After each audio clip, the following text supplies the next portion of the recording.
Hello friends, good night. Welcome back to my YouTube channel Verma Academy online platform. Friends, आज मैं फिर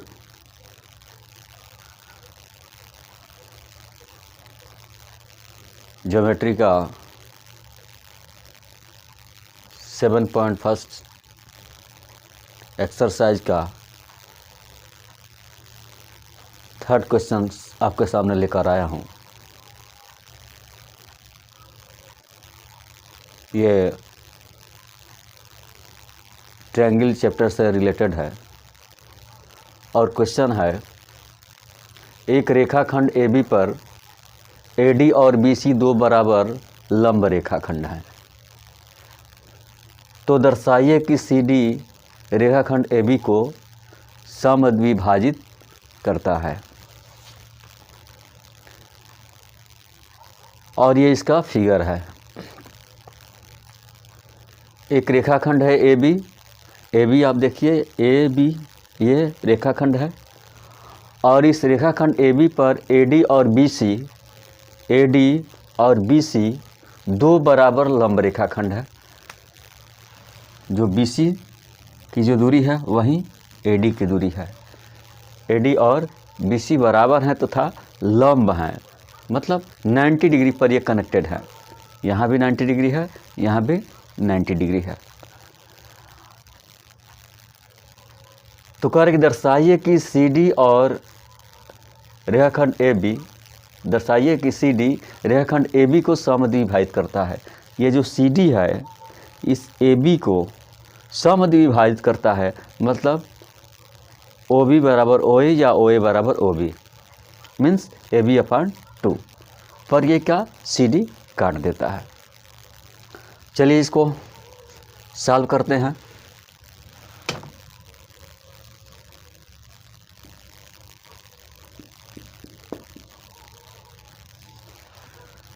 क्या लिखेंगे पार्श्व चित्र से, क्योंकि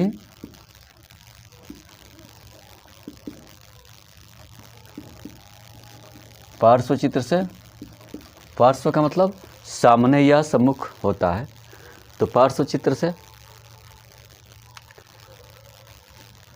रेखाखंड AB पर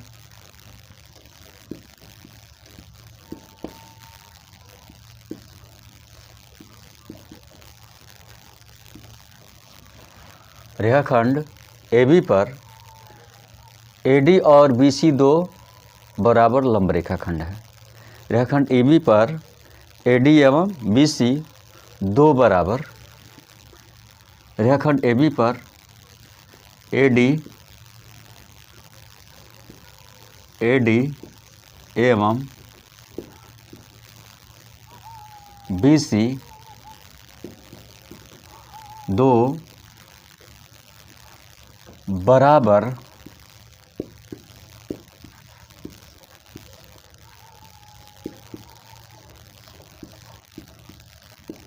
लंब रेखाखंड है।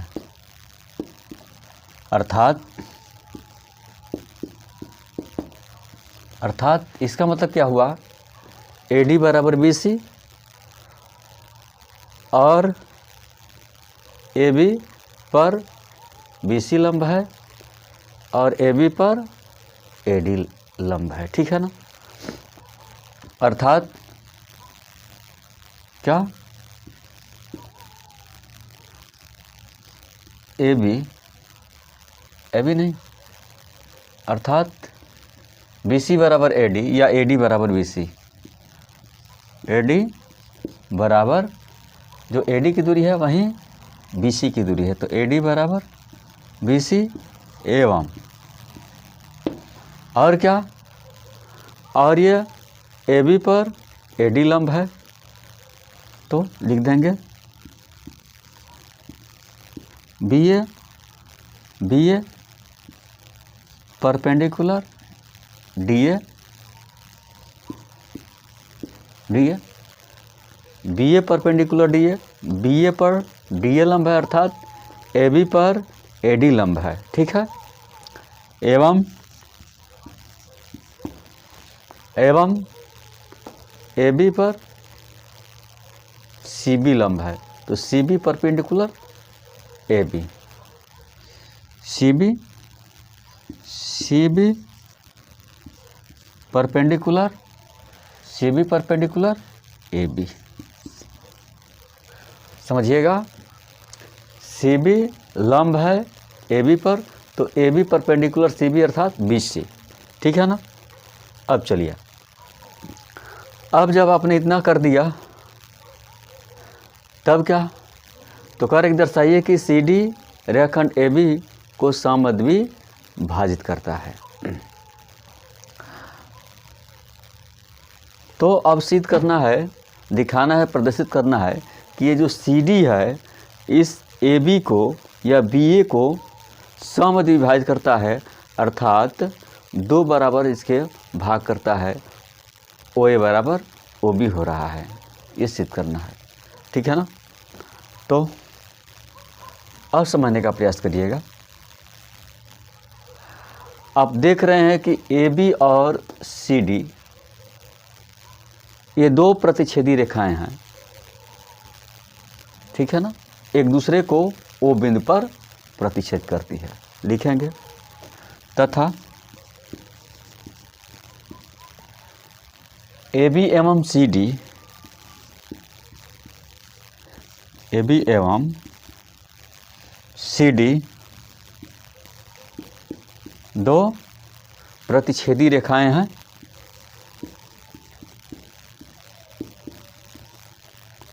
दो प्रतिच्छेदी रेखाएं हैं।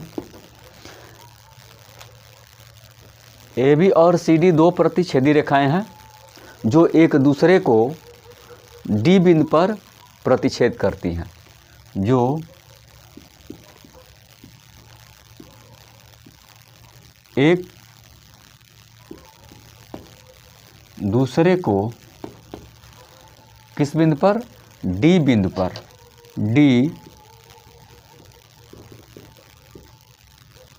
बिंदु पर प्रतिच्छेद करती हैं या काटती हैं। क्या करती हैं? प्रतिच्छेद करती हैं या काटती हैं। अब समझिए, जब 2 प्रतिच्छेदी रेखाएं एक दूसरे को डी पर नहीं काटती हैं, ओ पर काटती हैं, एक दूसरे को ओ पर काटती हैं।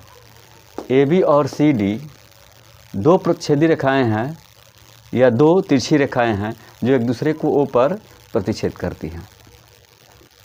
अब समझिए, जब 2 रेखाएं एक दूसरे को किसी बिंदु पर प्रतिच्छेद करती हैं तो एकांतर कोण बराबर होते हैं। एकांतर कोण बराबर होते हैं। तो इस तरह यह कोण बराबर यह कोण, ये क्या है? एकांतर कोण है। हम जानते हैं, हम जानते हैं कि जब 2 रेखाएं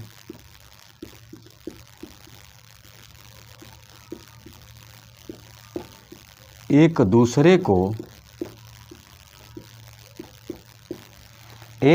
को किसी बिंदु पर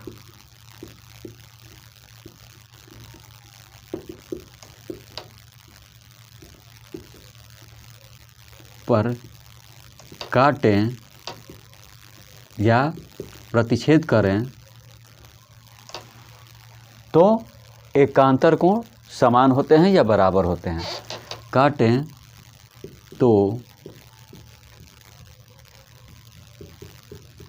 एकांतर कोण बराबर होते हैं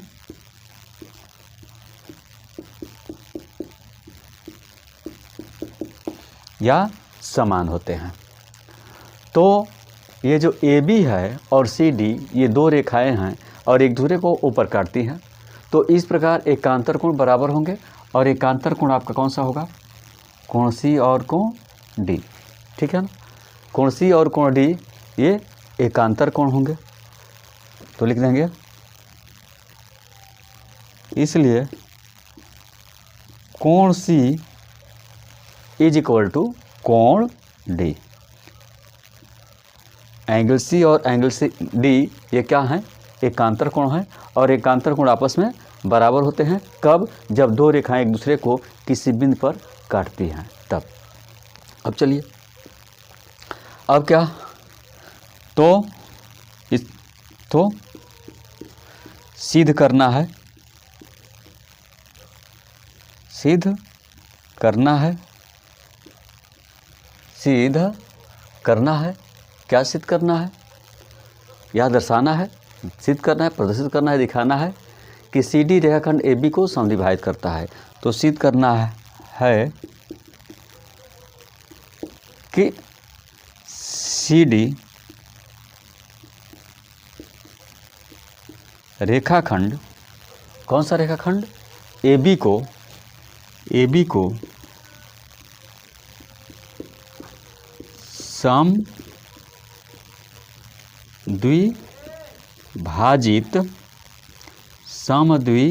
समद्विभाजित करता है, ठीक है। तो सिद्ध करना है कि रेखाखंड सी डी रेखाखंड ए बी को समद्विभाजित करता है। अब क्या होगा, अब यहाँ पर उपपत्ति होगा, आपको याद होगा, और सारी एक्टिविटी यहीं से स्टार्ट होगी, जो हम कहाँ दर्शाने तक चलेंगे, सिद्ध करने तक चलेंगे। तो उपपत्ति में क्या होगा, इसलिए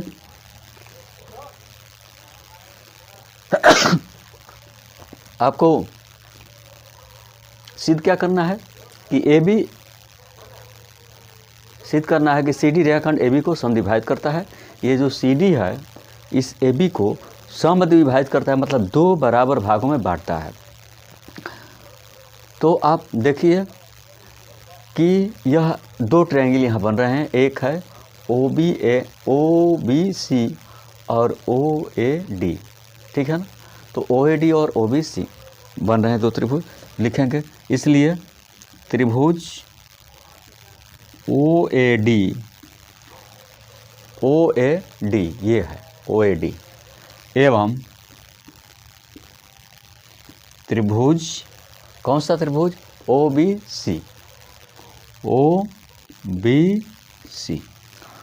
सी कहिए या ओ सी भी कहिए, ठीक है ना, या बी ओ सी कहिए या सी ओ भी कहिए, जो भी समझ में आए कह लीजिए। चलिए बी में ओ बी सी में क्या दोनों ट्रायंगल में आप क्या देख रहे हैं, समानता को ढूंढेंगे, क्या सिमिलरिटी है साइड में या एंगल में, उसको हम लिखेंगे। तो पहले हमने ओ ए डी लिखा है, ये ओ ए डी है, उसके बाद हमने ओ बी सी लिखा है, ऊपर वाला ट्रायंगल लिखा है। तो ओ ए डी का जो ए डी है वो ओ बी सी में बी सी के बराबर है, और ओ ए डी का कोण ए है वो ओ बी सी के कोण बी के बराबर है, ठीक है ना। तो चलिए लिखते हैं क्या, कोण, कौन सा कोण, ओ ए डी का कोण ए, ओ ए डी का कोण ए इज इक्वल टू कोण, अब ओ बी सी का कोण कौन सा, बी। ये दोनों क्या है बच्चा, ये दोनों 90 डिग्री हैं, समकोण है 90 डिग्री, जिसको आप क्या कहते हैं, समकोण कहते हैं,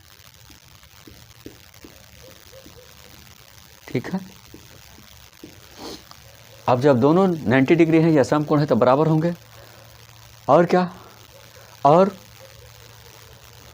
और इसमें का ओ ए डी का जो ए डी है वो ओ बी सी के बी सी के बराबर है, तो ये क्या है, साइड है।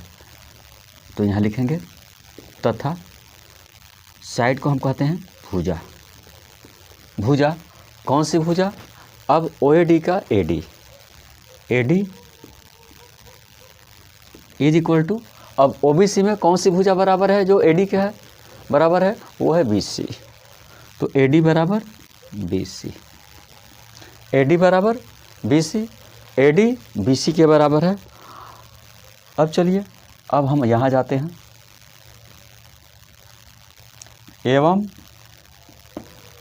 एवं आपने दिखा दिया क्या, आपने दिखाया कि यह कोण, ये कोण A बराबर कोण B और भुजा AD बराबर BC। अब क्या, अब आपको दिखाना है कौन सा, अब आपको दिखाना है यही एकांतर कोण। OAD का कोण D OBC में कोण C के बराबर है, क्यों, एकांतर है, आपने इसको लिखा भी है। एवं कोण D, OAD में कोण D इज इक्वल टू कोण, कौन सा कोण, OBC में कोण C। तो क्या हो गया, ये आपका हो गया एंगल साइड, फिर एंगल साइड एंगल से ये दोनों ट्रायंगल क्या हो गए, सर्वांगसम सिद्ध हो गए। तो लिख देंगे, इसलिए ट्रायंगल OAD एवं ट्रायंगल OBC सर्वांगसम है, सर्वांगसम है, अर्थात इसको क्या लिखेंगे, संकेत में लिखेंगे OAD सर्वांगसम ट्रायंगल OAD सर्वांगसम ट्रायंगल OBC। और ये कैसे सर्वांगसम हुए हैं, तो ये है क्या, एंगल, ये क्या है साइड, और ये क्या है एंगल। तो एंगल साइड एंगल सर्वांग समता से, यहाँ लिख देंगे एंगल साइड एंगल सर्वांग समता से, ठीक है।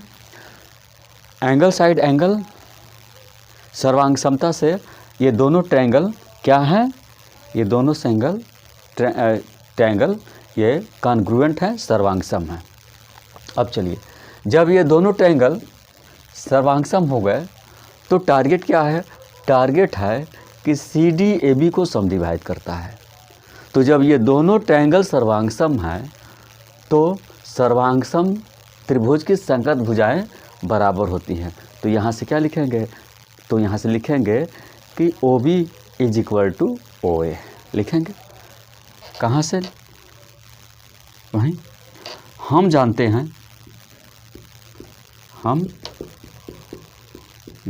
हैं कि सर्वांगसम त्रिभुज की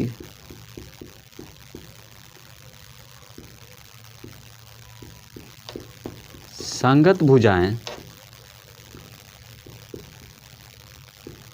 समान होती हैं, समान होती हैं, ठीक है।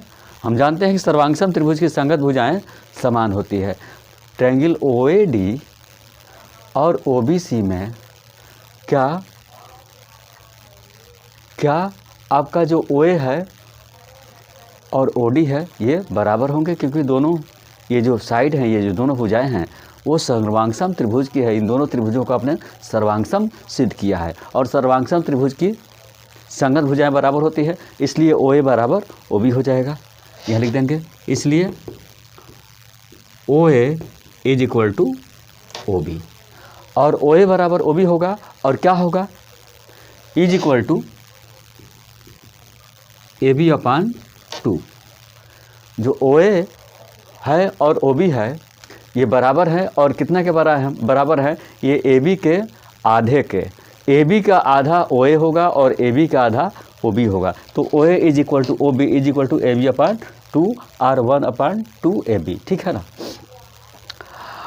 तो इस तरह क्या हुआ, CD रेखाखंड AB को क्या करती है, समद्विभाजित करती है, लिखेंगे। अतः उपर्युक्त हल से उपर्युक्त हल से स्पष्ट होता